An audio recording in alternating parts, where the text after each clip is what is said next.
I'm not a chef, but if you follow this my recipe, you're going to be making really nice jollof rice. And I want you to always remember that the base is always the secret. Once you get the base right, your jollof rice will definitely come out nice. Now to make the jollof, you want to heat up your oil and fry the onion, ginger and garlic. After about 2 minutes, then you go in with your tomato paste. Make sure you fry that properly until it begins to taste sweet. Another way to know if your tomato paste is properly fried is when it looks like what we have on the screen. Now it's time to go in with your blended tomato mix. I blended my tomatoes separate from my pepper because it was my first time using that pepper. Now it's time to mix properly before you start going in with your spice. I went in with thyme, curry, knorr, salt. I also added some Benny spice and some jollof rice spice. Now here is the trick. If your meat stock is not well seasoned, you can make your jollof rice base a little bit salty because the rice is going to absorb lots of the spice.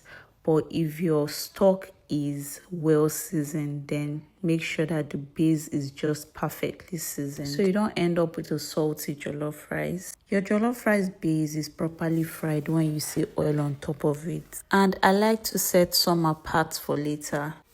Now it's time to go in with the washed rice.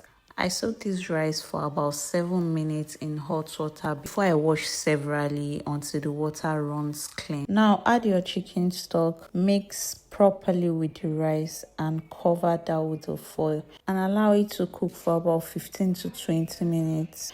Make sure you taste it before you cover it. Now the reason why you're not adding water now is because you want the chicken stock and the rice to marinate in its own heat. And you can see from the video that it's already coming together. This is after 15 minutes of covering. Now it's time to top this up with some water, making sure that the liquid is on the same level as the rice. And this is the perfect time to also adjust your seasoning. Mix this together, cover up and let it cook in its own heat. Don't forget that jollof rice does not need too much water. It uses the heat it produces to cook. After about 25 minutes, our jollof rice is ready.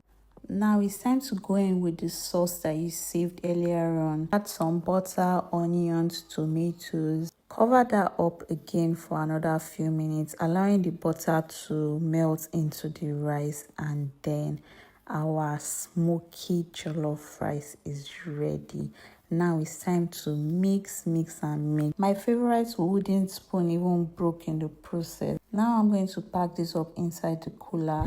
Now will you be trying this recipe? Because the compliments I got on this rice were insane. They were really nice. Thanks for watching. Bye.